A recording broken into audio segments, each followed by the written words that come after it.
कश्मीर में आतंकवादी मार दिया जाए तो उसके बारे में पता करके आते हैं कि इसका बाप तो पुअर हेडमास्टर था, तो क्या करे भाई?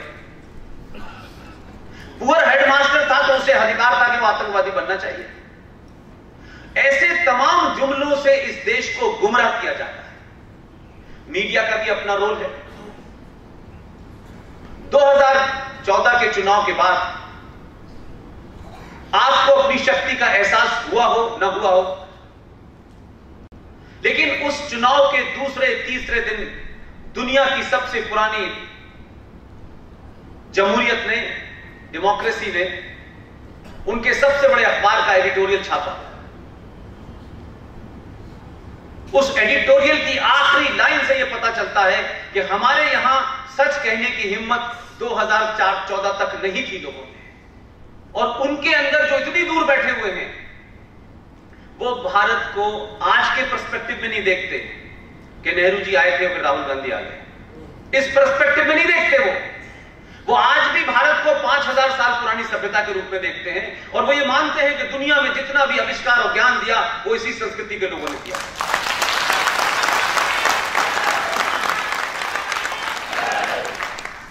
तो क्या किया? अपने एडिटोरियल की आखिरी लाइन में लिखा उन्होंने कि भारत में 1947 के बाद 2014 में जो लोग सत्ता पे आए हैं, ये पहली भारतीय सरकार है। आप मुझे बताइए, ये बात कहने में भारत के अखबार वालों को कोई प्रॉब्लम थी? क्या ये बात गलत लिखी थी? क्यों ऐसा लगता है देश के लोगों को कि ये सरकार कुछ हमारी जैसी है? ये अंग्रेजी नहीं बोलती, ये अंग्रेजी में बात नहीं करती, ये सेकुलरिज्म का कम दुहाई देती है, संविधान की और राष्ट्र की बात ज्यादा करती है, और जो पाप हुए हैं उनको हटाने में ये लगी हुई है, कुछ कम कुछ ज्यादा। समस्या पूरे देश में और दिल्ली में क्या है? जिन लोगों ने इस सत्ता का मजा लूटा है, इस सत्ता से फायदा उठाया है, वो इतनी उनकी जड़ें गहरी हैं कि अखबार के एडिटोरियल पेज पर अखबार के एडिटर ये लिखने लगे कि मोदी अगर जीत जाएगा तो हम देश छोड़ के चले जाएंगे क्योंकि ये रहने लायक नहीं है। अभी तक गए नहीं है। ये मैं इसलिए कह रहा हूं कि अखबार के एडिटर का काम यह नहीं होता कि कौन जीतेगा कौन नहीं जीतेगा, और आप पार्टी नहीं है। आपका श्रोता 5 रुपए का अखबार इसलिए नहीं खरीदता कि आपकी सोच को हमको पढ़ना है। आपको अपना एडिटोरियल ज्ञान देना है, लिख दीजिए, लेकिन आप ये करके थ्रेट करेंगे कि मैं छोड़ के चला जाऊंगा, चले जाइए भाई। लेकिन आपने भी क्या कहा? आपने कहा इनको छोड़वा के मानना है।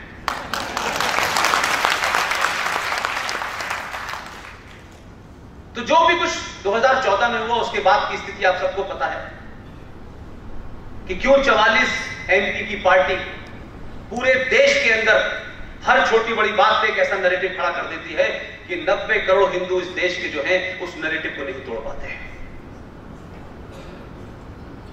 वो सत्ता और व्यवस्था के इतने अंदर है कि आप उनको जब तक समझेंगे तब तक 5 साल पूरे हो जाते हैं। बहुत लोगों की ख्वाहिश थी कि 5 साल पूरे हो जाए, किसी तरीके से कट जाए। इसलिए एक छोटी सी घटना जो गाजियाबाद में होती है वो गलत है सही है उसकी नैरेटिव में नहीं जाना चाहता, लेकिन हमारे देश में इतनी बड़ी जनसंख्या है, गरीबी है, अज्ञानता है, अशिक्षा है, कहीं किसी ने भीड़ में किसी को मार दिया, वो मारना जस्टिफाई नहीं है, लेकिन वो खबर यूएनओ चली जाती है, वो खबर हिंदुस्तान का प्राइम मिनिस्टर लंदन में जाता है, उसके बाहर प्रदर्शन होता है, भारत के अखबार लिखने लगते हैं और एक टर्म कॉइन करा जाता है, इट्स ए बड़ी मॉब लिंचिंग। और भारत की जुडिशरी अखबारों में बड़ा बड़ा स्टेटमेंट आता है, we will not tolerate this mob lynching in India, India is not a Lynchistan. ये सारी खबरें और जुडिशरी मैं ये बात बार बार इसलिए कह रहा हूं कि जो लोग भी इस बात से डरते हैं कि जुडिशरी के ऊपर बात करने से कुछ कंटेम्प्ट ऑफ कोर्ट टाइप की चीज हो जाएगी, कंटेम्प्ट ऑफ कोर्ट जब होगा जब हम सुप्रीम कोर्ट के बारे में कोई गलत इंफॉर्मेशन दे रहे हैं। और हमने तो इस देश में जजों की मौजूदगी में ऐसे ही मंचों से लोगों को यह कहते सुना है कि अफजल गुरु की जुडिशियल मौत की गई है, उसका जुडिशियल मर्डर किया गया है, और हिंदुस्तान की एक बड़ी यूनिवर्सिटी के अंदर नारे लगते हैं कि अफजल हम शर्मिंदा हैं, तेरे कातिल जिंदा हैं। वो कातिल कौन है? काले कोट में है तुम्हारा। ये जो नरेटिव चला हुआ है हमारे यहां, इससे क्या हो रहा है कि भारत में पहली बार एक मुसलमान को गृह मंत्री बनाया जाता है। 1989 में वीपी सिंह की सरकार में वो गृह मंत्री बनता है। किस एजेंडे के तहत बनता है, उसकी छोटी सी बानगी ये है, आप लोग छत्तीसगढ़ के लोग हैं, आपके राज्य के बहुत लोग अयोध्या गए थे।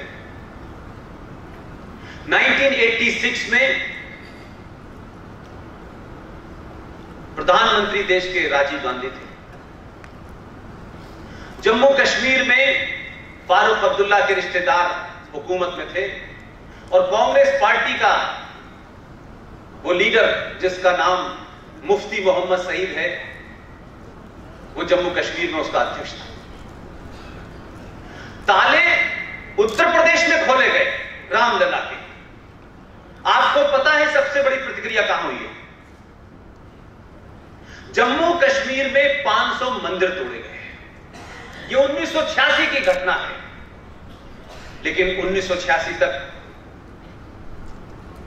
ये छोटा सा आला आपके पास नहीं था, तो आपको खबरी का पता नहीं चलता था। 500 मंदिर रिकॉर्ड पे हैं। वही शख्स जो 1986 में कांग्रेस पार्टी का अध्यक्ष था, जिसके इस मंदिर तोड़ने के पूरे ड्रामे में एक भूमिका थी, वो 1989 में भारत का गृह मंत्री बन जाता है। 2 दिसंबर को शपथ लेता है, 8 दिसंबर को उसकी बेटी गायब हो जाती है। बेटी के वापस आने की न कोई अंतर्राष्ट्रीय मीडिया में, न कोई भारतीय मीडिया में आने की कोई तस्वीर है कि उनकी बेटी कहां गई थी, कौन ले गया था, कौन छोड़ के चला गया, इसके बदले में कहां पे किसने डिमांड की, कुछ नहीं पता। सिर्फ इतना सबको पता है कि रुबैया सईद का अपहरण हो गया है। चंद रोज बाद रुबैया सईद सही सलामत, कितने महान आतंकवादी थे, कुछ नहीं किया। वो वापस आई। पहली बार देश में 4 अंतर्राष्ट्रीय आतंकवादियों को छोड़ा गया। एक हफ्ते बाद गुलाम नबी आजाद के घर से कोई गायब हो गया। 27 आतंकवादी छोड़े गए। ये सब रिकॉर्ड पे है। एक सैफुद्दीन सोज साहब हैं, उनके घर से भी कोई गायब हुआ और 7 आतंकवादी छोड़ दिए गए। मैं अगर उस दौर में, जब मैंने अपना जर्नलिज्म शुरू किया था, तब भी मुझे यह शक था कि यह एक पूरी डिजाइन किया गया है आतंकवादियों को छोड़ने के लिए, क्योंकि दिल्ली के पास डर के अलावा कोई और पावर नहीं थी। और जम्मू कश्मीर में जो कुछ होता था उसको सार्वजनिक तौर पर बहुत कम लोगों को पता था।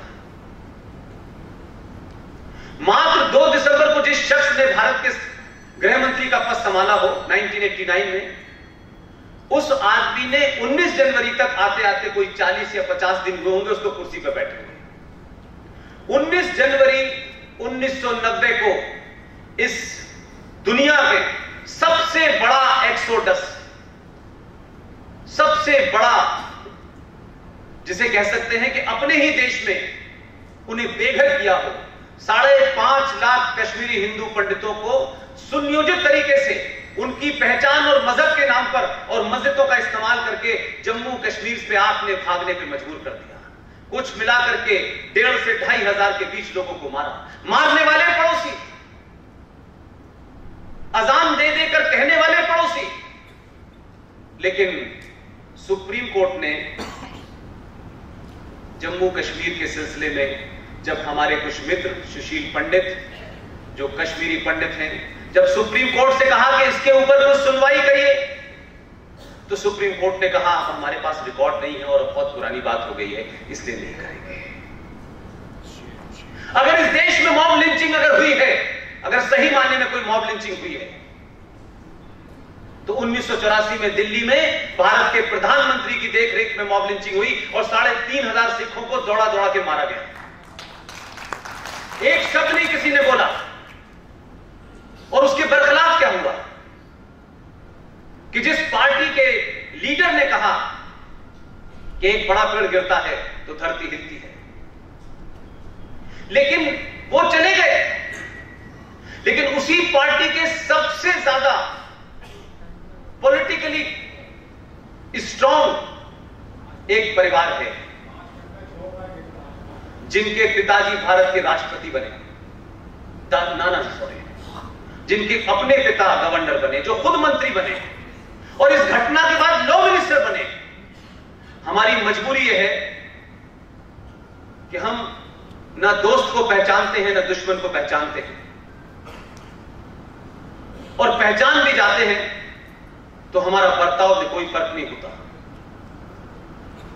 ऑक्सफोर्ड पढ़ा हुआ आदमी, बाप 2-2 जगह गवर्नर, 4-4 वजारतें, खुद कॉमर्स मिनिस्टर, लॉ मिनिस्टर, विदेश मंत्री, इस घटना के बाद एक किताब लिखता है जो दिल्ली में हुई, एट होम इन इंडिया। किताब का नाम है at home in India, the restatement of Indian Muslim. और उस किताब में एक पूरा पैराग्राफ ये लिखा हुआ है कि दिल्ली की सड़कों पर जब हिंदू सिखों को मार रहे थे तो हिंदुस्तान का मुसलमान बहुत खुश हो रहा था, बहुत संतुष्ट था, बहुत मुतमईन था, इसलिए कि हिंदू और सिखों ने 1947 में मुसलमानों को मारा था। किसी ने सवाल नहीं उठाया कि जिस शख्स की ये सोच हो वो भारत का लॉ मिनिस्टर बन जाता है। आज भी मौजूद है, उस शख्स का नाम है सलमान खुर्शीद। बहुत कुछ मटेरियल है मार्केट में ऐसा जिसे आप पढ़ लेंगे तो आपके बहुत सारे सवालों का जवाब मिल जाएगा। और बार बार ये रेफरेंस में आरएसएस या बीजेपी का इसलिए देता हूं कि बहुत सारे लोग जब आप ऐसी बात कहने लगते हैं तो लोग आपके ऊपर चार्ज लगाते हैं कि देखिए ये तो आरएसएस की कुछ लिखी हुई किताबें हैं, ये तो बीजेपी का कुछ प्रोपेगेंडा किया जा रहा है। माफ कीजिएगा, जितनी भी किताबें बता रहा हूं वो अल्ट्रा लेफ्टिस्ट हैं या कांग्रेसी हैं, उन्होंने लिखी है। लिहाजा इस देश को इसलिए गुमराह तो किया जा सकता है कि आप उसको खबर ही न दें, इंफॉर्मेशन ही न दें। और ये क्या अजीब बात है कि जो पूरी दुनिया आपको ये कहती है कि 21वीं सदी भारत की होगी, हमारे यहां लोग बहुत खुश होते हैं ये सुन के। ऐसे लगता है कोई सदी आएगी और हमारी जेब में आ जाएगी, हम सब ऐसा इंतजार करते हैं। लेकिन जो लोग ये कह रहे हैं वो आपके पुरुषार्थ को जानते हैं, इसलिए वो क्या कर रहे हैं। 21वीं सदी उन्होंने जब कहना शुरू किया कि आपकी होगी, तो सबसे पहले इस 21वीं सदी आपकी कैसे हो उसके लिए उन्होंने संचार क्रांति के माध्यम से मोबाइल बना करके आपके हाथ में पकड़ा दिया। और इस संचार क्रांति से क्या हो रहा है, आप अपने मन की बात लिखते हैं, पूरी दुनिया में फैल जाती है। आपकी बात सच होती है, लोग लाखों की तादाद में आपके पास आते हैं। गलत बात होती है, लोग रिजेक्ट कर देते हैं। इसलिए अब न उन किताबों को छुपाया जा सकता है, न उन घटनाओं को मनगढ़ंत बताया जा सकता है, न संविधान को छुपाया जा सकता है, न प्रोसीडिंग्स को छुपाया जा सकता है। तो संविधान का एक पाप जिसको धोने में 70 साल तक इस देश ने हजारों से ज्यादा फौजी मारे, 42,000 लोग मारे गए धारा 370 और 35 होने के बावजूद भी। और 70 साल में एक राज इस्लामिक राज बन गया जिसका अलग संविधान था। उस संविधान के ज्यादातर प्रोविजन हिंदू और इंडिया के खिलाफ थे। उस संविधान में ऐसे ऐसे प्रोविजन किए गए जो दुनिया के किसी संविधान में, बुरे से बुरे देश के संविधान में नहीं हो सकते। लेकिन ये जागरूक समाज, ये पॉलिटिकल पार्टी, ये इंटेलेक्चुअल्स, ये मीडिया कभी उस पर एक लाइन नहीं बोला, ये चर्चा में ही नहीं आया। इसलिए 1957 में जम्मू कश्मीर का संविधान जब बना और जनवरी में लागू हुआ, तो आपको मालूम है क्या जघन्य अपराध हुआ है। जिस आदेश को गलत तरीके से भारत के संविधान में 14 मई 1954 को जोड़ा गया, उसको जम्मू कश्मीर के तमाम मुसलमान लीडर्स ने कहा कि हम इसे अपने संविधान में लागू करेंगे, लेकिन इसके लागू करने की डेट 1944 रखेंगे। 1954 में कोई कानून भारत के संविधान में गलत सही, वो एक डिबेट हो सकती है, वो आया, लेकिन आपने जम्मू कश्मीर के संविधान में उसके लागू करने की डेट 1944 रखी।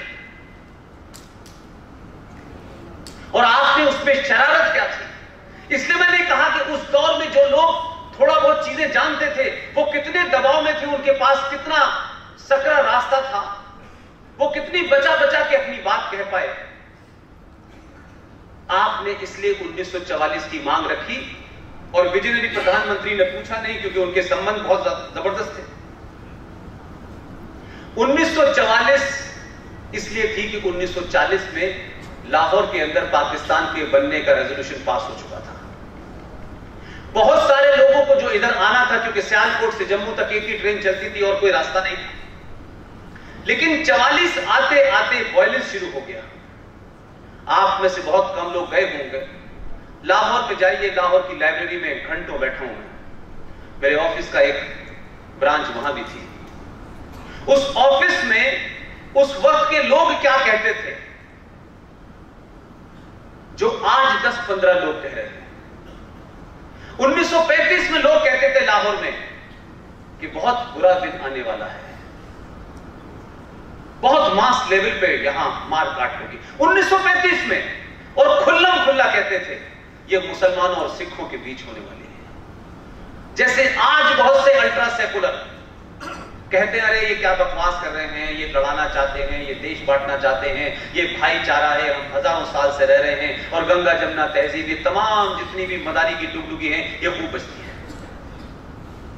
1935 में जो लोग ये कह रहे थे, वो 1940 में कहने लायक नहीं रहे। और 1944 के अंदर कुल मिलाकर के 5600 परिवार पाकिस्तान के कश्मीर और वेस्ट पाकिस्तान से आए और जम्मू के आसपास आके सेटल हो गए।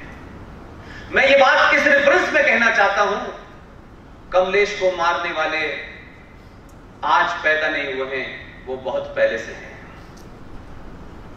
कमलेश की हत्या तो उसके शरीर की हत्या की है। कमलेश की हत्या करने वाले इस व्यवस्था में, सत्ता में बहुत पहले से बैठे हुए हैं। हमने 70 साल में ऐसी व्यवस्था बनाई है कि हम सच बात नहीं कह पा रहे। 1944 की डेट कश्मीर के मुसलमान लोगों ने इसलिए रखी कि 1944 के बाद जो 5600 परिवार आए थे, यानी एक वक्त पूरी दुनिया के अंदर हालात खराब थे, देश अपना लड़ाई लड़ रहा था, आजादी की लड़ाई थी, किसी को कुछ पता नहीं था, लोग परेशान थे। लेकिन 1947 से लेकर 57 तक भी उस वक्त जम्मू कश्मीर में कितने एंटी हिंदू लोग होंगे कि उनकी निगाह कितने गिद्ध के तरीके से थी कि उनको पता था कि ये जो 5600 परिवार आए हैं, इसमें डोगरा हैं, हिंदू हैं, सिख हैं, जैन हैं, बौद्ध हैं, फकत ये कि सबके सब हिंदू हैं। लिहाजा उन्होंने कहा इसको लागू हम 1944 से करेंगे। वो 5600 परिवार आज जम्मू कश्मीर में 7.5 लाख है। क्या प्रोविजन है पता है आपको? आर्टिकल 35 का। आर्टिकल 35 पे जम्मू कश्मीर राज्य की सरकार को इस बात की ताकत देती है कि वो ये तय करे कि किसको नागरिकता देनी है और किसको नहीं देनी है। आज 7.5 लाख लोग हैं। ये बात अलग है कि 35 पे हट गया, 370 हट गया, लेकिन आप मुझे बताइए इस देश के किसी कोने में, मुझसे आप लोग इतनी उम्र में बड़े हैं, यहां सांसद भी बैठे हुए हैं, और भी ऐसे लोग होंगे जो राजनीति का विश्लेषण करते होंगे, पत्रकार भी होंगे, कोई खबर किसी हिंदुस्तान के किसी कोने में यह पूछा किसी ने कि दुनिया के सबसे बड़े लोकतंत्र के अंदर सबसे बड़ा लोकतंत्र है भारत, उस लोकतंत्र में 7.5 लाख लोगों को पिछले 70 साल से वोट देने का अधिकार नहीं था। जम्मू कश्मीर में वो थे क्योंकि उनको नागरिकता नहीं थी, क्योंकि वो सारे के सारे हिंदू थे, और नागरिकता नहीं थी तो ना तो वो नौकरी कर सकते थे, न व्यापार कर सकते थे, न पढ़ाई कर सकते थे, न वहां की स्टेट की कोई उनको फैसिलिटीज मिल सकती थी, न चुनाव में वोट डाल सकते थे, न अपना कैंडिडेट खड़ा कर सकते थे। 70 साल से वो लोग इन्हीं अधिकारों से वंचित थे, लेकिन देश में लोकतंत्र की कहीं दुहाई देते हुए मैंने लोगों को नहीं देखा। उसी से जुड़ा हुआ मेरा दूसरा बात है जिसकी वजह से मुझे कलकत्ता जाना था।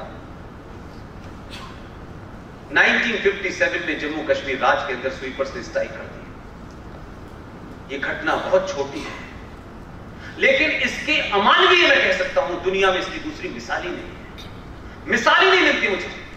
और मैं तो ये सोचता था कि ना तो मैं पॉलिटिक्स में हूं, मैं तो जर्नलिज्म में था, लेकिन कितनी साइलेंस है हमारे यहां, या ये कहें कि ये साइलेंट कॉन्स्पिरेसी है इस देश के अंदर। सबको खामोश रहना है कुछ मुद्दों पे, और कुछ मुद्दों पे इतना चिल्लाना लगता है यही इंपॉर्टेंट है। 1957 में जम्मू कश्मीर के मुख्यमंत्री थे बख्शी गुलाम मोहम्मद साहब। राज्य में स्ट्राइक हो गई, राज्य में महामारी फैल गई।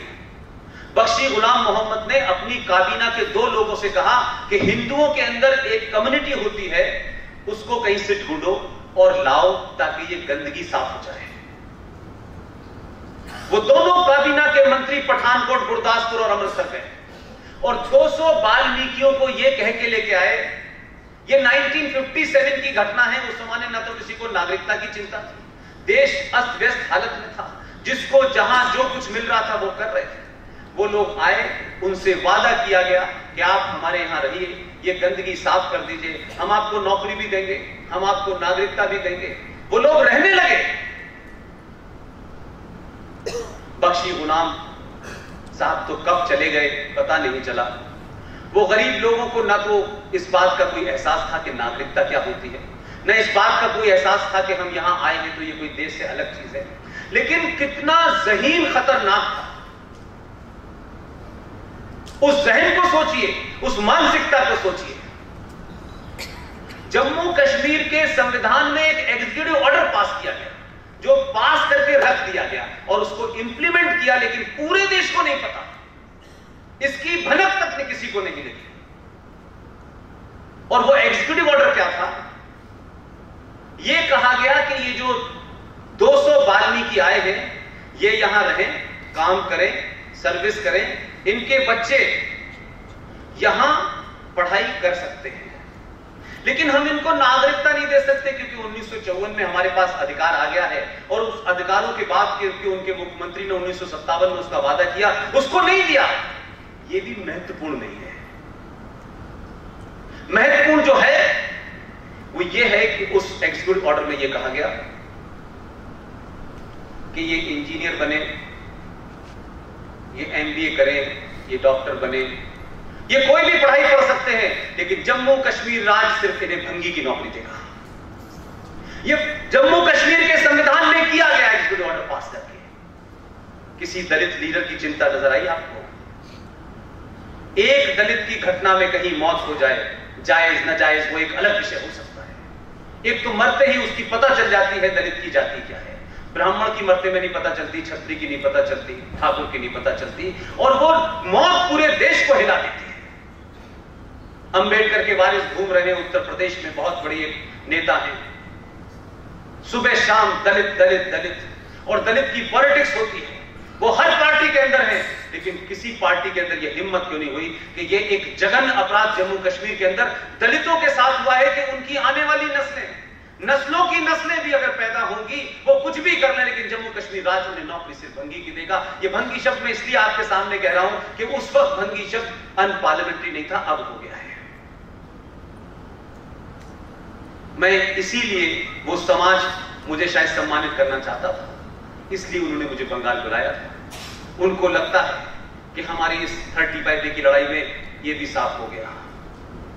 और वो 2.5 लाख लोग जिन्हें भारत का SC/ST कानून भी उनके ऊपर लागू नहीं होता था। मुझे खुशी है कि जो लोग भी आपने जिनको चुन के भेजा है उन्होंने धारा तो हटाई है, लेकिन कुछ लोगों की धारा रुक गई है।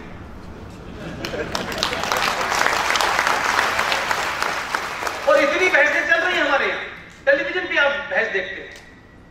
इन बहसों में यह बहुत बताया जा रहा है श्रीनगर में इंटरनेट नहीं काम कर रहा।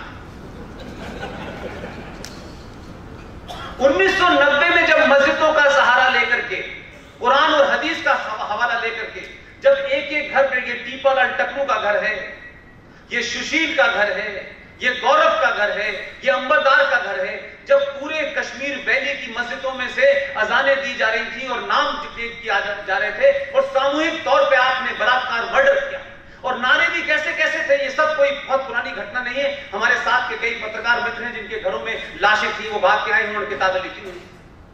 नारा भी क्या था इससे पता चलता है मानसिकता। जो लोग कहते हैं कि हम शांति का धर्म है, उसको कहते हैं कि रिलीजन ऑफ पीस।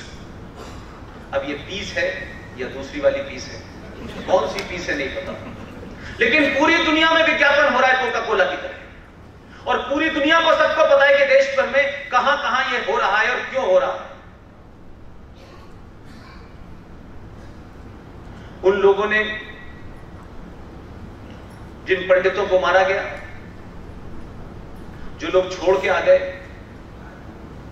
आप सोचिए कि उस वक्त जब कश्मीरी पंडित भागे अपने घरों से, जो जीवित थे,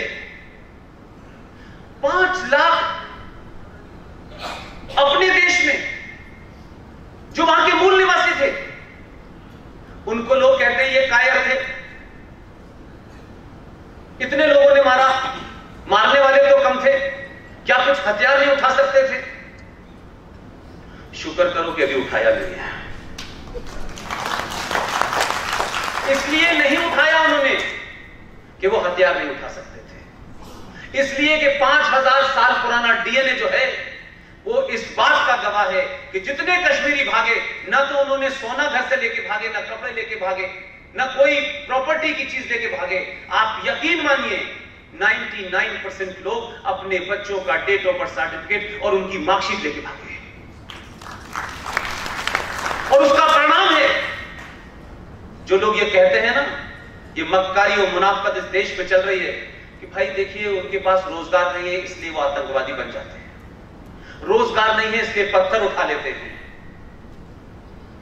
रोजगार तो इस देश में करोड़ों हिंदुओं के पास भी नहीं है, वो भी पत्थर उठा ले पत्थर। ये जो नैरेटिव क्रिएट किया गया है, ये कि ये खास लोग हैं बेचारे, ये भटके हुए लोग हैं, ये आर्मी में भी पत्थर चलाते हैं, जो इनको खाना देता है उसको पत्थर चलाते हैं, जिन पड़ोसियों ने पाला उनके साथ रेप और मर्डर किया। आज भी 5.5 लाख कश्मीरी हिंदू पंडित पूरे देश में कहीं कहीं भी रह रहे हो, उनके बच्चे या तो सीईओ बन रहे हैं या मल्टीनेशनल कंपनीज में आज भी बड़े पदों पर हैं। ये उनके डीएनए की बात है।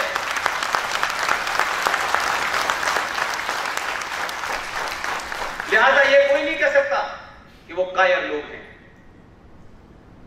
सनातन धर्म को मानने वाले लोग कायर हो ही नहीं सकते। ये बात अलग है कि आपको इस लंबे 1000 साल के कालखंड में इतना छोटा कर दिया है कि आप न तो अपने इतिहास को जानते हैं, ना अपने रूट को जानते हैं। और जिस किस्म के भजन गाए गए इस देश के अंदर, क्योंकि सत्ता पे बैठने वालों को जल्दी थी, उन्होंने ऐसे ऐसे नैरेटिव बनाए जिसका हमारी संस्कृति से कोई मतलब ही नहीं था, झूठ फैलाया। उसमें एक बड़ा झूठ है जिसके बारे में मैं पूरे देश को आगाह करना चाहता हूं। सब धर्म बराबर है। ये मैं इसलिए कह रहा हूं कि सब धर्म हो तो बराबर होंगे। धर्म सिर्फ सनातन है, बाकी सब मजहब है। और मजहब और धर्म में फर्क होता है।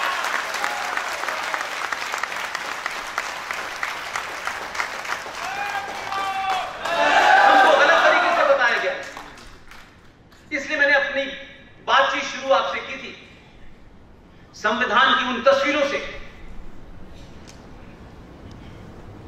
मैं इसलिए बात कह रहा हूं, सुप्रीम कोर्ट को कम से कम यह सोचना चाहिए, जो बहुत ईमानदार बताते हैं अपने आप को, उसी संविधान में तस्वीरें हैं कि नहीं है? सुप्रीम कोर्ट के पास तो ओरिजिनल संविधान है। उसी संविधान की शपथ लेकर के चीफ जस्टिस बनता है कि नहीं बनता है? सुप्रीम कोर्ट के और हाई कोर्ट के जजेस उसी संविधान की शपथ लेकर बनते कि नहीं बनते? लेकिन कमाल है, गवाह जब पेश होता है तो उससे कहते हैं गीता पे कसम खाओ। उससे ये उम्मीद करते हैं कि वो गीता पे कसम खाने के बाद सच बोले।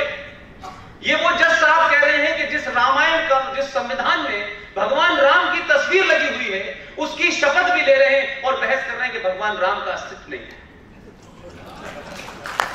अगर झूठ कोई बोल रहा है तो जज साहब आप बोल रहे हैं।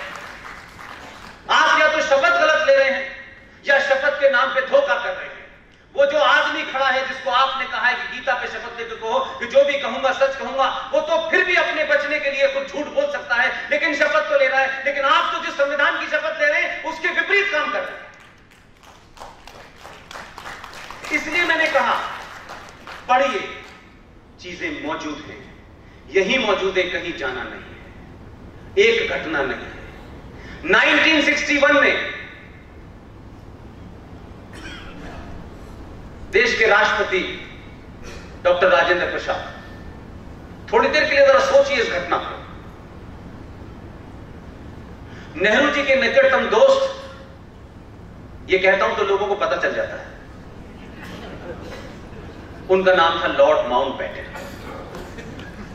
वो दोस्त भी थे, वगैरह वगैरह भी थे। इशू ये नहीं है, इशू यह है कि 1961 में भारत का रिपब्लिक डे था। उस रिपब्लिक डे परेड में जिनसे हमने जान छुड़ाई थी कई सौ साल लड़ते लड़ते, वो क्वीन एलिजाबेथ II हमारी मुख्य अतिथि थी। इशू ये भी नहीं है। इशू क्या है? इसलिए मैंने कहा कि जिन लोगों ने देश चलाया है वो अपनी लाइकिंग डिसलाइकिंग प्राइवेट लिमिटेड की तरह चलाया है, कोई फर्क ही नहीं पड़ता। लोग क्या कहेंगे सबने ताक कर दिया। आज तो छोटी छोटी बात पर इस सरकार को कटघरे में खड़ा करने की कोशिश करते हैं, ये डिक्टेटर है, ये संविधान के खिलाफ है। ये सिर्फ इसलिए कहा जाता है ताकि आप सच बात तक न पहुंचे। नेहरू जी ने पहले तो माउंटबेटन के दबाव में एलिजाबेथ को गेस्ट बनाया और फिर दूसरा दबाव, क्योंकि नेहरू पर दो दबाव थे, एक तरफ माउंटबेटन थे, दूसरी तरफ उनकी पत्नी थी, दोनों तरफ के दबाव थे उनके ऊपर। उस दबाव में आपने भारत के राष्ट्रपति से क्या कहा? आपने कहा जब गार्ड ऑफ ऑनर होगा भारत की सेनाएं सैल्यूट करेंगी। तो माउंटबेटन ये चाहते थे, जैसे नेहरू जी ने मान लिया, ये कहा कि एलिजाबेथ के साथ साथ डॉक्टर राजेंद्र प्रसाद भी सैल्यूट लेंगे। इसको लेकर के गुस्सा था लोगों में, आर्मी में गुस्सा था, बहुत समझाया लोगों ने उनको। फिर जब आर्मी के कुछ लोगों ने उस मौके पे कुछ बोला तो वो पूरा उन्होंने जो डिसीजन लिया था कि एलिजाबेथ भारत की सेनाओं की सलामी नहीं ले सकती, वापस लेना पड़ा। ये बात किसने लिखी है? ये 5 जन में नहीं छपी। ये किताब है one life is not enough, written by Kunwar Natwar Singh. Kunwar Natwar Singh was the member of the kitchen cabinet of Jawaharlal Nehru और इंदिरा गांधी। ये बात उन्होंने लिखी है, उनका आरएसएस से कोई लिंक नहीं, कोई लेना देना नहीं। उसी किताब में एक और घटना है, ये मैं आपको इसलिए बता रहा हूं, आप जब जाएं, मेरे आने और आपके बीच में रिश्ता यही है कि आप तार्किक तौर पे इतने मजबूत हों कि जो लोग राष्ट्रवाद को गाली देते हैं उन्हें बताइएगा कि अपना वाद बताओ क्या है। हमने उनके वाद को भी बर्दाश्त किया 70 साल तक, उस पर भी मैं आऊंगा। निधन हो गया, सबको पता ही है। मैं तो स्कूल में पढ़ता था उस समय। उनके निधन के बाद काफी समय के बाद बहुत सारे जो राष्ट्रवादी होंगे, जिनको लगता था कि एक दूसरी सोच का कोई आदमी जिसने क्रांति की है, किसी ने यह प्रपोजल रखा भारत के संसद में कि उनको श्रद्धांजलि दे सकते हैं कि नहीं, बघेल साहब। मैं नहीं जानता कि ये अज्ञानता थी, क्योंकि कुछ लोग तो ऐसे हैं जो पहले दिन से चुनाव लड़ रहे थे। ये बात अलग है कि इस बार उन्हें टिकट नहीं दिया आप लोगों ने, वो पहले दिन से चुनाव लड़ रहे थे, उनका रिकॉर्ड है पार्लियामेंट जाने का। उनको ये घटना जरूर पता होगी, भले ही आज की जनरेशन को ना पता हो। सवाल ये उठा कि वो तो सदस्य नहीं है, इसलिए उनको श्रद्धांजलि नहीं दी जा सकती। ये घटना 75-76 के बाद की है, जब जेपी की मृत्यु हुई है। लेकिन उसी one life is not enough के अंदर एक जगह नटवर सिंह ने पेज नंबर 42 पे लिखा हुआ है, आखिरी पैरे में, आप सबको पता है, आप हंस सकते हैं, लेकिन उसमें मेरा कोई इंटरेस्ट नहीं है। आपकी 2 दोस्त हो, 3 हो, 4 हो, 5 हो, वो आपका निजी मामला है। नेहरू जी की भी एक दोस्त थी, उसमें जो शब्द लिखा है मैं वही रिपीट कर रहा हूं। उसमें लिखा है, Edwina Mountbatten fall in love with Nehru ji, यही शब्द है, मैंने नहीं लिखा। नेहरू जी ऐसी तमाम अच्छी बातों को प्रॉपर्ली रेसिप्रोकेट भी करते थे, अच्छे आदमी थे, किसी का दिल नहीं तोड़ा आज तक उन्होंने। विषय गंभीर है। 1960 में एडवीना माउंटबेटन की मलेशिया के एक आइलैंड पे मौत हो गई। ये देश को पता होना चाहिए, इस जनरेशन को पता होना चाहिए ये देश कैसे चल रहा था भाई। 1960 में एडवीना की मौत होती है, भारत की पार्लियामेंट के अंदर नेहरू जी उसको श्रद्धांजलि देते हैं। हमारी गुलामी का कारण और आज जिस मोड़ पे हम खड़े हैं उसके पीछे ये तमाम घटनाएं हैं, जो कुछ पता चली हैं, कुछ और पता चलने वाली है। कोई नहीं बोला पार्लियामेंट के अंदर कि एडवीना माउंटबेटन प्रॉक्सी मेंबर थी क्या, आप उनके रिप्रेजेंटेटिव थे क्या, वो कब चुनाव लड़ी। लेकिन उन्होंने उसके बाद जो आखिरी लाइन लिखी है नटवर सिंह ने, उन्होंने कहा इट वॉज अनप्रेसिडेंटेड। ये घटना क्यों नहीं पता है देश को, क्यों नहीं संसद के लोगों को पता है? और क्या 75-76 में लोग कम थे जो इन बातों को नहीं जानते थे, नहीं बोले? इसके लिए भी हमें कांग्रेसी की जरूरत पड़ेगी। तो हमने बहुत सारी घटनाओं का जिक्र जानने या न जाने, अनजाने में जाना ही नहीं। एक घटना का आप लोग अक्सर बीच बीच में बड़ा जिक्र करते हैं, डॉक्टर राजेंद्र प्रसाद और नेहरू जी के बीच के संबंधों के बारे में, कि वो सोमनाथ के मंदिर में जाना चाहते थे और उन्होंने कहा मैं जाऊंगा। नेहरू जी नाराज थे, नेहरू जी ने कहा नहीं आप जाएंगे। उन्होंने कहा मेरा राष्ट्रपति का पद अपनी जगह है, लेकिन मेरी आस्था अपनी जगह है, मैं जरूर जाऊंगा। ऐसे भी करने लोग हुए हैं। वो गए, उनके जाने से नाराजगी का आलम यह था कि आप सब जानते हैं किन हालातों में उनकी मौत हुई, मौत के पीछे क्या कारण थे। और आप इतने नाराज थे कि उस वक्त के राष्ट्रपति को कहा कि आप इनके अंतिम संस्कार में नहीं जाएंगे। ये किसने लिखा है? ये 1969 में किताब पब्लिश हुई है। नेहरू जी और कांग्रेस के बहुत क्लोज मित्र थे, हिंदुस्तान टाइम्स के एग्जीक्यूटिव एडिटर थे और भारत में एक सबसे बड़ा प्रेस क्लब ऑफ इंडिया है, उसके फाउंडर प्रेसिडेंट थे। उनकी किताब का नाम है India from Curzon to Nehru and after, written by Durga Das, page number 353, chapter number 13। उसको पढ़ना, ये पूरा किस्सा मौजूद है। एक घटना नहीं है, एक किताब नहीं है, कितनी किताबों का रेफरेंस दूं मैं। एक और किताब है, उसको रिलेवेंस इसकी है कि उसमें एक घटना छुपी हुई है। उस किताब का नाम है the revival version of history, written by Prem Shankar Jha, eminent journalist. 1996 में किताब लिखी है। उस किताब में एक किस्सा बहुत अच्छा है। उससे आपको यह जरूर गर्व होगा कि उस दौर में जो राष्ट्रवादी थे उनका कितना हाथ नीचे दबा हुआ था।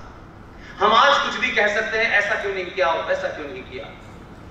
उसमें सैम मानेकशॉ का इंटरव्यू है, पहला और आखिरी इंटरव्यू है। कश्मीर के ऊपर डिबेट चल रही थी एक सेमिनार के अंदर। नेहरू जी बार बार छत की तरफ देख करके फिलोसफिकल अंदाज में कश्मीर पे लंबी लंबी बातें कर रहे थे अंग्रेजी में। पटेल भी वहीं बैठे थे, सैम मानेकशॉ भी वहीं बैठे थे और माउंटबेटन भी वहीं बैठे थे, बाकी सारे लोग थे। बहुत देर हो गई। पटेल साहब, उस पूरे इंटरव्यू में ये तमाम चीजें एक्सप्रेस की गई। पटेल साहब बड़े अनइजी और अनकंफर्टेबल थे, लगातार उनकी बेचैनी थी कुछ उनके अंदर। लेकिन उस हालात में क्या मास्टर स्ट्रोक खेला उन्होंने। नेहरू जी जब पूरे फ्लो में आ गए तो नेहरू जी से उन्होंने हिंदी में कहा कि नेहरू तुमको कश्मीर चाहिए या नहीं चाहिए। तो नेहरू जी अपने फ्लो में थे, नेहरू जी ने कहा व्हाई नॉट। तो पटेल साहब ने सैम मानेकशॉ के कान में कहा तुम्हें ऑर्डर मिल गया, जाओ। वो घटना वहां से कनेक्टेड है। और आखिर में सैम मानेकशॉ ने, मानेकशॉ ज़हीन आदमी थे भाई, पारसी थे, पढ़े लिखे आदमी थे। उन्होंने कहा पटेल ये तुमने हिंदी में क्यों पूछा। तो पटेल साहब ने जवाब दिया मुझे मालूम था मैं अंग्रेजी में कहूंगा तो माउंटबेटन की समझ में आ जाएगा। तो जिस कश्मीर को आज आप देख रहे हैं उसको लेने के लिए कैसे कैसे लोगों ने जत्न किए। यह बात अलग है कि कश्मीर से जिस गुजरात के लोगों को दूर रखा गया कि आप इसे हैंडल नहीं करेंगे, आप पूरे देश को करेंगे, हम करेंगे क्योंकि हम कश्मीरी हैं, हम ज्यादा समझदार हैं। इतिहास का पहिया देखिए कैसे घूमा है कि उसी कश्मीर को तो गुजराती हैंडल कर रहे हैं।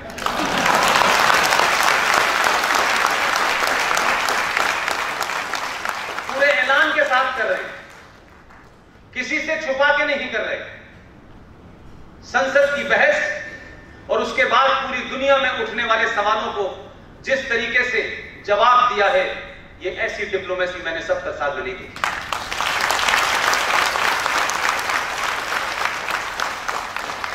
ये तारीफ मैं किसी पार्टी की नहीं कर रहा, सरकार किसी पार्टी की नहीं होती, देश की होती है। लिहाजा हमें तारीफ करते वक्त वो किस पार्टी का है और किस विचारधारा का, ये महत्वपूर्ण नहीं है। अगर बड़ा काम किया है तो पूरी ईमानदारी के साथ उसका साथ देना चाहिए। और ऐसा नहीं है कि आज से पहले अच्छे काम नहीं हुए, लोगों ने उस वक्त भी साथ दिया जब पाकिस्तान के 2 टुकड़े हुए।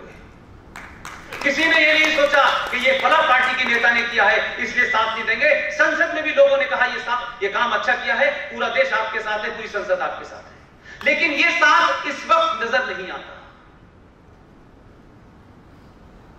क्योंकि जिनको दुकानें लुट गई हैं, जिनकी जो बेरोजगार हो गए हैं, उनके सामने राष्ट्र से ज्यादा पार्टी और पार्टी से ज्यादा परिवार महत्वपूर्ण है। और कमाल काम किया है। बचपन में देखते थे हम, एक चढ़ाने का खेल हुआ करता था कि आपके पास अगर कोई चीज है तो आप दूसरे को बताते नहीं थे, बल्कि चढ़ाते थे उसको। इन 2 लोगों ने भी एक काम ऐसा कर दिया है। जिस पटेल को आपने दूर रखा, जिस कश्मीर से पटेल का नाता तोड़ दिया गया, जिस पटेल को लेकर के इस देश के अंदर एक अलग नैरेटिव क्रिएट किया गया, उसी पटेल का जन्मदिन 31 अक्टूबर को होता है। और भारत सरकार ने फैसला किया है कि उसी दिन जम्मू कश्मीर में लेफ्टिनेंट गवर्नर जाएगा और चार्ज लेगा और सही मायनों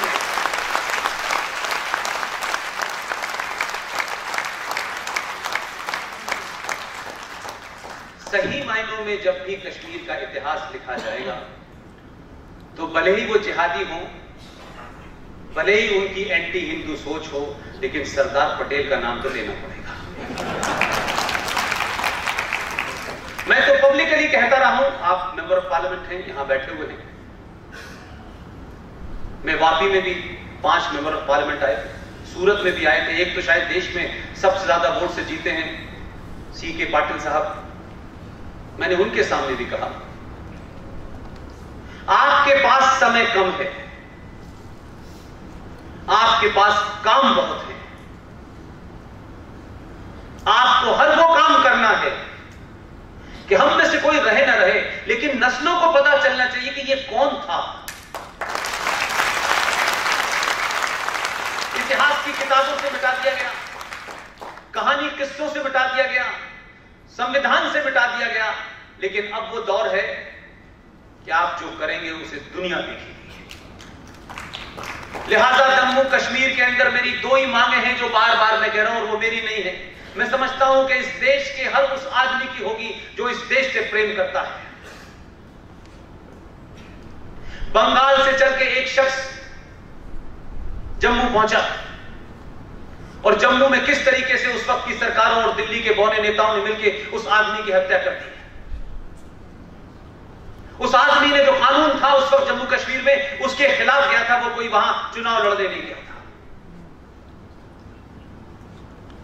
मेरी सरकार से गुजारिश है विजय भाई के माध्यम से कि जिस दिन भी लेफ्टिनेंट गवर्नर साहब चार्ज ले लें, कि लोग समझते हैं कि 35 या 370 हट गई है, मैं कहता हूं उससे बड़ा फैसला हुआ है। 370 और 35 से सबसे बड़ा फैसला है जो शायद मेरे जहन का हिस्सा नहीं था। इन 2 में से किसका जहन है मैं नहीं जानता। जम्मू कश्मीर को केंद्र शासित प्रदेश घोषित कर दिया गया है। आप कहेंगे इससे क्या फर्क पड़ता है?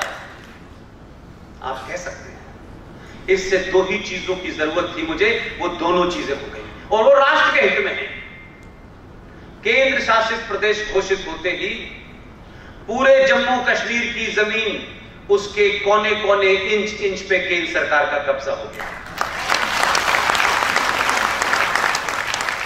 और 70 साल में जो आपने व्यवस्था खड़ी की थी, विधानसभा में जितने एंटी लॉ बनाए थे, जितने आपने anti Hindu, anti India law बनाए थे, उसके बाद जितने भी आतंकवादी मामला थे, जम्मू कश्मीर पुलिस में हजारों लाखों की तादाद में वो जिहादी मौजूद थे जिन्होंने आतंकवादियों की डायरेक्टली इनडायरेक्टली मदद की, और वो जम्मू कश्मीर की पुलिस भारत के गृह मंत्रालय के अंडर आ गई है। ये बात अलग है, सबको पता है कि गृह मंत्रालय किसके अंडर में है। लिहाजा 31 तारीख को सरकारों की लाइन क्या है, पार्टी की लाइन क्या है, मैं नहीं जानता। जिस दिन यह घटना घटी थी 5 तारीख की 7 तारीख को मैं फरीदाबाद के अंदर था, कश्मीरी पंडितों ने बुलाया था। मैंने उस दिन भी यह बात कही थी और आज फिर दोहरा रहा हूं, और हर मंच से दोहराऊंगा जब तक 31 अक्टूबर नहीं आ जाता। आप सबसे मेरी गुजारिश है, किसी सरकार के लिए नहीं, किसी पार्टी के लिए नहीं, किसी विचारधारा के लिए नहीं, इन 2 धाराओं के हटने के बाद पूरे हिंदुस्तान के अंदर इस देश के जो गद्दार हैं, जो इस देश को अंदर से तोड़ना चाहते हैं, क्योंकि 60 लोग अभी भी इस देश के एयर वाइस मार्शल से लेके रॉ का पूरे एक अधिकारी, पुलिस के अधिकारी, रिटायर्ड जजेस अभी भी सुप्रीम कोर्ट में गए हैं कि आर्टिकल 370 को हटाया जाए। यह गलत हटा है। आपने जिस आदमी को गद्दी पे बैठाया है वो यहां तो लड़ रहा है, पूरी दुनिया में भी जवाब दे रहा है कि यह हमारा इंटरनल मैटर है, इससे किसी का कोई लेना देना नहीं है। और दुनिया की सबसे बड़ी सुपर पावर के सामने कहा, आप भी समझ लें कि यह हमारा इंटरनल मैटर है। बार बार कहता है अपने भाषण में पूरा देश हमारे साथ खड़ा है। मेरी आपसे विनती है, 31 अक्टूबर को जो भी जहां हो, जैसी भी हालत में हो, सड़कों पे निकल के दुनिया को बताइए कि हम इस देश के साथ खड़े हैं।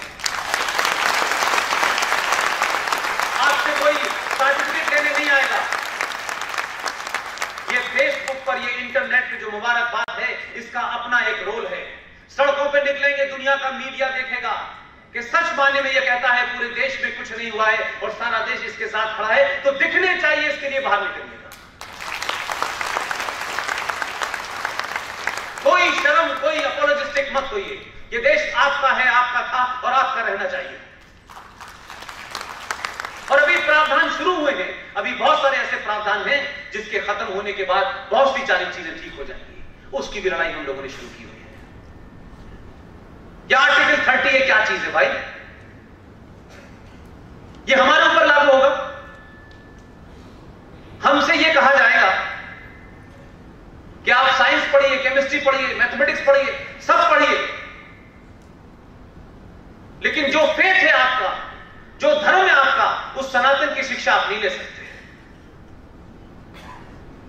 मैं इस बात को इस दावे से कहना चाहता हूं, इस सब के बावजूद भी कि हिंदुओं को अपने ही देश में, अपने बनाए हुए संस्थानों में, इस देश के सरकारी संस्थानों के अंदर कहीं भी धार्मिक शिक्षा नहीं देने का आदेश है, लेकिन बाकी सबको है। अरे हमने शिक्षा नहीं ली है, तब भी हमारे दामन पे 5000 साल की सभ्यता में हमने कहीं भी किसी देश को लूटा नहीं है, किसी का रेप नहीं किया है, किसी की जमीन नहीं कब्जाई की है, हमने हथियार उठाया नहीं है। और इस 1000 साल में हम 700-800 साल गुलाम रहे अपने उसी आदर्श के कारण। इसलिए नहीं कि हमारे अंदर पुरुषार्थ खत्म हो गया था, ऐसा नहीं था। 5 लाख लोग अगर अपने ही देश में भाग सकते हैं, तो जो हथियार मुसलमानों ने उठाया था उसमें से कुछ कश्मीरी भी उठा सकते थे। और जो बर्बरता पूरे देश में फैली हुई है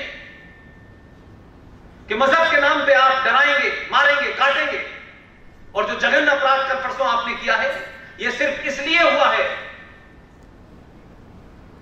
ये डर है कि इनका डर न निकल जाए, इसलिए ये डर बना रहे, इसलिए वो आपको डराना चाहते हैं। आपको तो कुछ करना नहीं है, आपको हथियार नहीं उठाना, आपको तो सही जगह आपने बटन दबाया है, इसे 500 साल तक दबाते रहिए, अच्छे अच्छे डरने लगेंगे आप।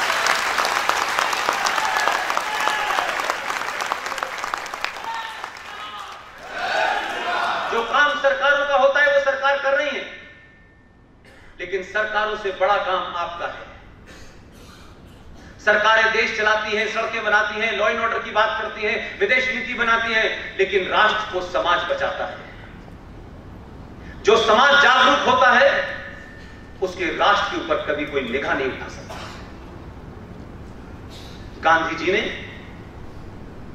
पूरे देश को आश्वासन दिया था, पूरे देश को दिया था। उसमें में हमारे मां बाप भी रहे होंगे, हमारे भाई बहन भी रहे होंगे,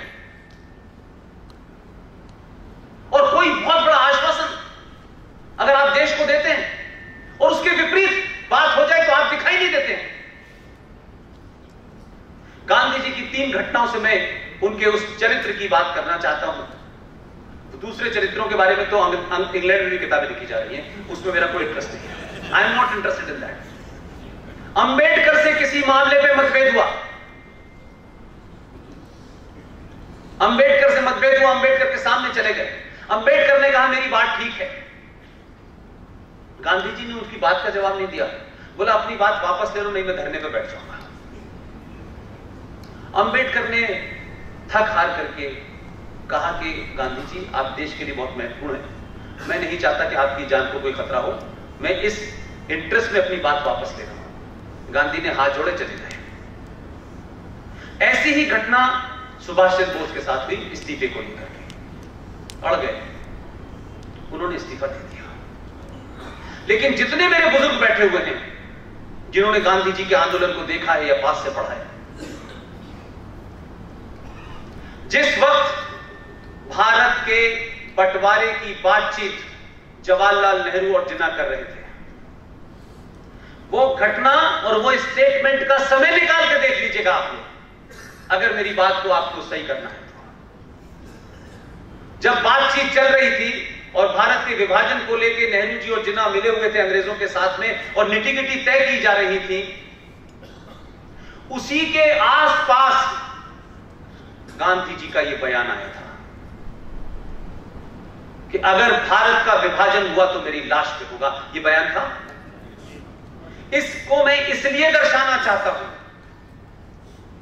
क्या गांधी जी को नहीं पता था कि नेहरू और जिन्ना अंग्रेजों से क्या बात कर रहे हैं? ये मुमकिन है आपको? उनको ये बात पता ही नहीं थी। और जब वो ये बात कर रहे थे और देश को, मैं ये कहता हूं कि क्या गांधी जी उस कॉन्स्पिरेसी के हिस्से थे?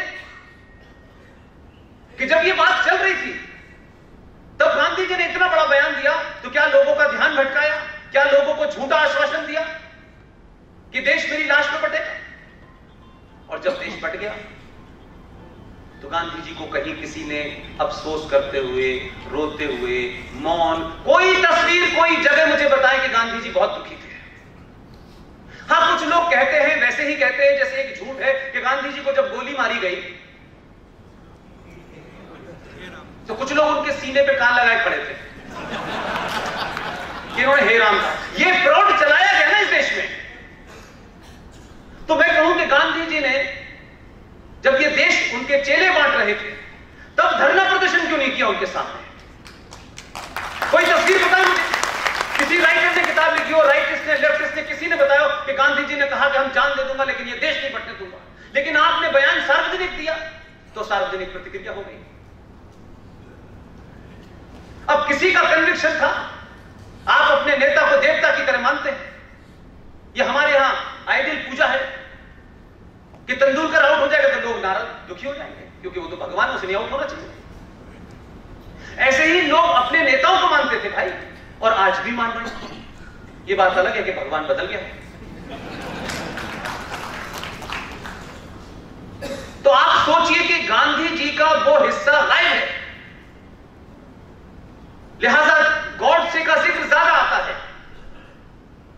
और जो जो पोटेंशियल हो सकता था इस आजादी की लड़ाई में, सुभाष चंद्र बोस 21 अक्टूबर 1943 मोयान के ऊपर कब्जा, नॉर्थ ईस्ट तक में पूरा उनका कब्जा हो गया, आजादी की घोषणा कर दी और उनका सिक्का भी चला, बैंक भी चला और उनका नोट भी चल गया, करेंसी भी हो गई जाती। लेकिन वही आदमी 1943 में जो भारत की घोषणा करता है आजादी की, 11 देश उसे मान्यता देते हैं जिसमें यूएसएसआर शामिल था, वो 47 आते आते गायब हो जाता है।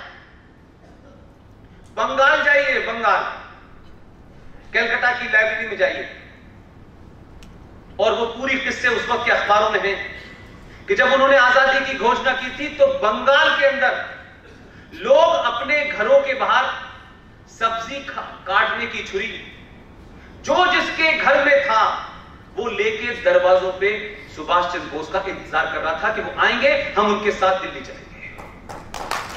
ये इतिहास क्यों नहीं पढ़ाया गया भाई? क्योंकि रोमिला थापर ने नहीं लिखा और इरफान हबीब ने नहीं लिखा, क्योंकि यही दो अल्लाह के महान लोग थे कि जिन्होंने लिखा है उसी को पढ़ना है। तो अखबारों में लिखने वाले लोगों ने झूठ लिखा था क्या? और 70 साल की हिस्ट्री को इतिहास में लाखों साल पुरानी नहीं होती, कल की घटना है, एक लम्हे के बराबर होते 70 साल किसी के देश की जिंदगी में। उस वक्त के तमाम राइटर्स ने लिखा, हमने उसको भी नहीं जाना। लेकिन सुभाष चंद्र बोस गायब हो गए इस देश में। सुभाष चंद्र बोस गायब हुए तो नेहरू जी प्रधानमंत्री बन पाए। यह अलग अलग ट्रेजेडी है जिसको मैं कभी कोइंसिडेंस भी कहता हूं। उनकी बेटी को प्रधानमंत्री बनना था, यह खानदान बगैर बली के प्रधानमंत्री नहीं बनता, यह बली लेता है किसी न किसी। लाल बहादुर शास्त्री के साथ क्या हुआ? ताशकंद फाइल हमारे दोस्त विवेक अग्निहोत्री ने बनाई है, उसको देख लीजिए। वो कोई भी तथ्य उसमें ऐसा नहीं है जो उसने मन कर उसे लिखा हो। उसने अपनी जिंदगी की सारी कमाई, सारी ताकत लगा दी विवेक अग्निहोत्री ने। कोई इतना अरबपति खरबपति फिल्म डायरेक्टर नहीं है।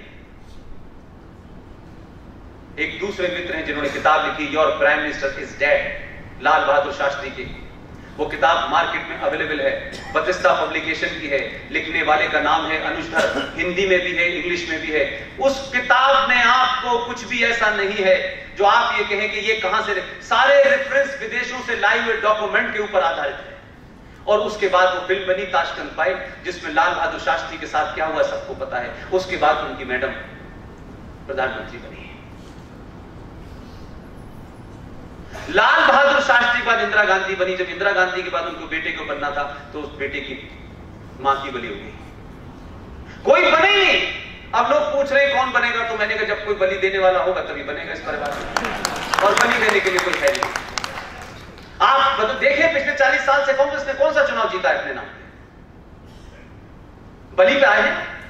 इंदिरा गांधी चली गई तो 412 सीटें मिल गई आपको, उससे अगला चुनाव पर हार गए, फिर नरसिम्हा राव आ गए, ये आ गए, वो आ गए, लेकिन अब प्रधानमंत्री नहीं मिल रहा उनको। तो एक घटना नहीं है इस देश में, हजारों ऐसी घटनाएं हैं। आप सबको पता होगा इलाहाबाद के बारे में। इलाहाबाद में एक बड़ी घटना हुई थी, चंद्रशेखर आजाद का नाम सुना है आप लोगों ने? उस घटना का कुछ पता है आपको? जो आप जानते हैं वो सिर्फ आपको कहानी पता है, उसका तथ्य और फैक्ट और फाइल कहां है ये नहीं पता। आनंद भवन में चंद्रशेखर आजाद मिलने गए थे, ये पता होगा। मिलके वापस आए, किसी बात पे झकझक हुई। ये रिकॉर्ड है टाइम्स ऑफ इंडिया की आर्काइव में चले जाइए, सारे रिकॉर्ड के साथ चीजें मौजूद हैं। उस वक्त गृह मंत्री कौन था? पंत जी थे। प्रधानमंत्री नेहरू जी थे। उसमें रेफरेंस दिया गया है, उत्तर प्रदेश का पुलिस में एक शख्स हैं, उन्होंने उस पूरी घटना का जिक्र किया। किस मैगजीन में? एक मैगजीन आया करती थी धर्मयुग, उस मैगजीन के अंदर जिक्र है। लेकिन टाइम्स ऑफ इंडिया ने वो डॉक्यूमेंट जारी किया है। ये स्लोगन लिखा था दिल्ली पे, हम दो हमारे दो। आपने हम दो हमारे दो में दो समझा, उन्होंने 22 समझ लिया। अब जब वो 22 हो गए तो आप कह रहे हैं कि इस पे कानून बनाओ। तो कोई दुनिया का कानून जनसंख्या का बन भी गया, मैं थोड़ी देर के लिए कहता हूं, जैसा कि आप चाहते हैं। कानून तो रेप का भी बना हुआ है, कानून तो हमारे यहां दहेज का भी बना हुआ है, चोरी का, गुंडागर्दी का भी बना हुआ है। लेकिन इस कानून के साथ में प्रावधान क्या होगा ये महत्वपूर्ण है कि भाई अगर आपने भारत के कानून अगर बनाते कि भाई 2 बच्चों से ज्यादा जो बच्चे करेंगे उनको हम भला चीज नहीं देंगे, लेकिन एक किताब कहती है ये अल्लाह की देन है, और फिर वो ये कहते हैं कि हमें तो नौकरी तुम्हारी चाहिए नहीं, भारत सरकार नौकरी अपने पास रख ले। उन्होंने तो वैसे ही पिछले 10 सालों में बगैर बताए इस देश पे ऐसी चीजों पे कब्जा किया जो ना आपको पता चला, ना आप एहसास कर पाए कि पूरे हिंदुस्तान की सब्जी मंडी और फल मंडी उनके पास चली गई, पूरे हिंदुस्तान की बार्बर का प्रोफेशन उनके पास चला गया है। ना इसमें जीएसटी लगता है, ना इनकम टैक्स है, ना बैंक है। आप ही खरीद रहे हैं 80 रुपए किलो लौकी। तो जो उनका सबसे बड़ा वेस्ट फोर्स था, जो इलिटरेट फोर्स था, उसको उन्होंने इतना जबरदस्त काम दे दिया है कि आप श्राद्ध भी करेंगे, आप दिवाली होली भी मनाएंगे, आप ही उनकी मर्जी से सब कुछ खरीदेंगे। तो अगर आपने जनसंख्या कानून पे कोई नियम बना भी दिया तो उस पे लागू पे शर्त क्या होगी जो उनको परेशानी पैदा करे, जिससे उनको लगे कि भाई ये बना है इसमें हमें दिक्कत हो गई है। वो कानून मुझे नहीं समझा पा रहा कोई कि वो क्या नियम बने जिससे कि ये रुक जाएगा, क्योंकि आपने तो पहले से ही मामला ठीक कर लिया है और आप ही को सबसे ज्यादा सरकारी नौकरी चाहिए, आप ही को आईएएस पीसीएस बनना है, तो आप तो पहले से 2 थे, अब 1 पे आ गए। कुछ जगह तो ये होगा जरूरत क्या है।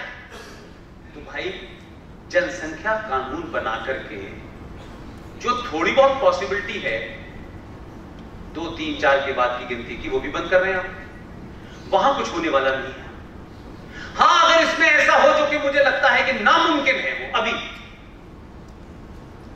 कि जो भारत के बनाए इस कानून, जिसकी आपकी चाह है कि इस कानून के बनने के बाद जो भी इसकी खिलाफ वर्जी करेगा उसका वोटिंग राइट कैंसिल हो जाएगा,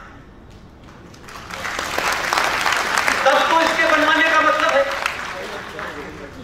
इसके अलावा तो कुछ हो नहीं सकता। और क्योंकि लोकतंत्र पूरे देश में दुहाई है तो लोकतंत्र पे खतरा आ जाएगा, लिहाजा ये आप कर नहीं पाएंगे। और दूसरी जो समस्या आपने रखी है उसमें मुझे 2 शिकायतें अपने समाज से। ये जो कन्वर्जन करने वाले लोग हैं ये कहां से आ रहे हैं? हवाई जहाज में बैठ के आते हैं, हमारी भाषा नहीं जानते, हमारे कल्चर को नहीं जानते, हमारी बोलियां नहीं जानते। आप कुछ उनसे भी सीखिए।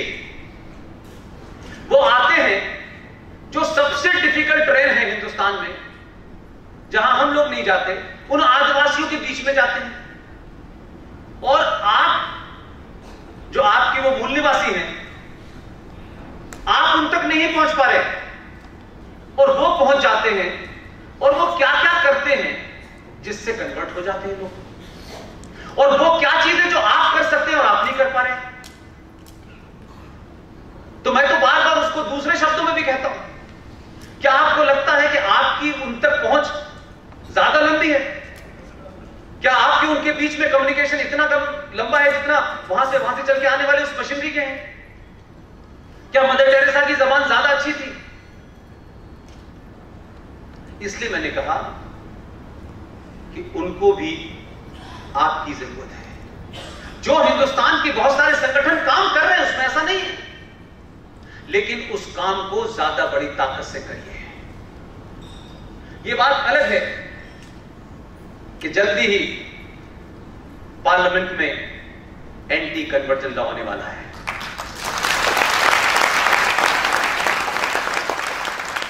लेकिन मैं फिर अपनी बात को कहूंगा, भाई आप हर चीज कानून से चाहते हैं, कानून नहीं काम करता।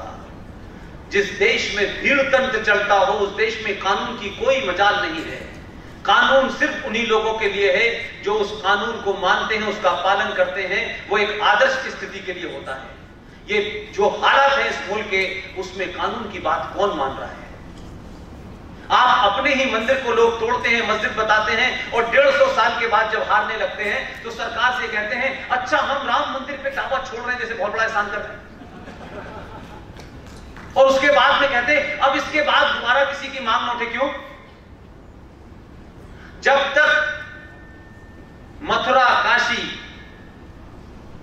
तीनों भारतीय संस्कृति और सनातन के हिसाब से अपनी दोबारा फॉर्म में नहीं आ जाते, ये लड़ाई नहीं रोकनी चाहिए।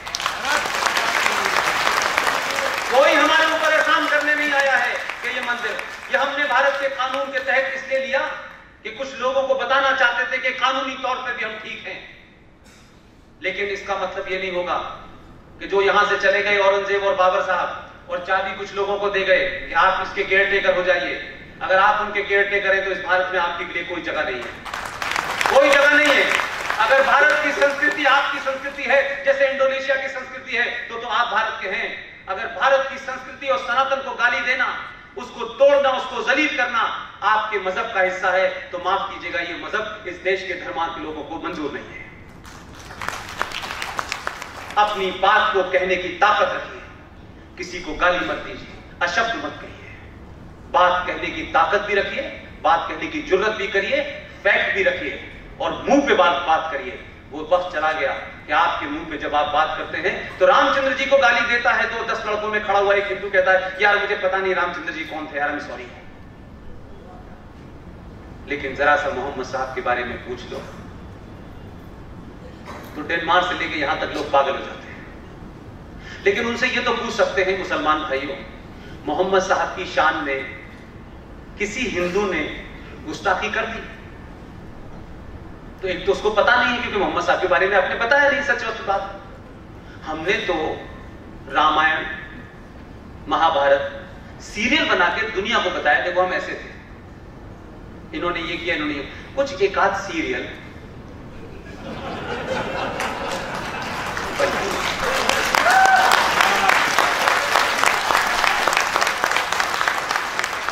इसलिए कि ताकि ये अज्ञानी हिंदू, मूर्ख हिंदू वो गलत बात न कहे, जो भूले भटके कहता है सही सही पिक्चर कर दो। सब लोग रामायण और महाभारत हम जैसे लोगों ने भी टीवी से देखा, हम भी समझ जाएंगे महानता, महान पुरुष, आदर्श पुरुष, सब सच बता दो, आधा झगड़ा समाप्त हो जाएगा। और अगर ये नहीं बनाओगे तो कोई बेचारा वही पढ़ लेगा जो आप बता रहे हो। ये जो वर्ड उसने कहे या किसी और ने कहे, ये कहीं से नहीं कहे, ये पूरी दुनिया में कहानी चल रही है, उसने भी कह दिया। अब उसने अज्ञानतावश कह दिया तो आपने उसको सजा दे दी। लेकिन ये आपका पाखंड है कि जहां मोहम्मद साहब के नाम से आपके अंदर आग लग जाती है, लगनी चाहिए, आपके प्रॉफिट है भाई। लेकिन ये आग सेलेक्टिव क्यों है? रिपब्लिक ऑफ पाकिस्तान, इस्लाम की मानने वाला देश, उसमें करीब 40 संगठन ऐसे हैं जो मोहम्मद के नाम से चल रहे हैं। ये जैशे मोहम्मद का मतलब जानते हैं आप लोग क्या होता है? मोहम्मद साहब की फौज, हाफिज सईद उनके सिपहसालार हैं, असद मसूद उनकी फौज का आदमी है। जो लोग मोहम्मद की शान में इस्लामिक रिपब्लिक के अंदर रहते हुए गुस्ताखी करते हैं, उनकी शान में ऐसी ऐसी फौजें बनाते हैं, उनकी शान में आतंकवादी पैदा होते हैं, उन संगठनों का नाम मोहम्मद के नाम से रखा जाता है। किसी मुसलमान ने हिंदुस्तान का हो या पाकिस्तान का हो, क्या जाकर के कभी असद मसूद की सर जो है गर्दन उसकी अलग की धड़ से, क्योंकि मोहम्मद का नाम तुमने कैसे ऐसे गंदे काम के लिए लिया? नहीं किया। ये पाखंडी मुसलमान हिंदुस्तान के एक बार रैली नहीं निकालते, एक बार पाकिस्तान हाई कमीशन के बाहर नहीं जाते।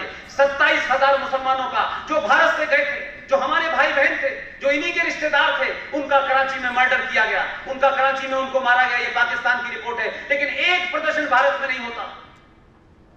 लेकिन फलस्तीन में इजराइल की गोली से मर जाए तो कहते हैं मुसलमान खतरे में है। ये सेलेक्टिव मक्कारी क्यों है? इन्हीं मुसलमानों से दूसरा सवाल पूछना चाहता हूं। भारत में तो कुछ हुआ नहीं, भारत में तो आपको आजादी है। अजरबैजान के अंदर बुर्के पे बैन लग गया। एक मुल्क है हमारे बराबर में चाइना, वहां के बैन ऑफिशियली बताऊं क्या क्या लगे हुए?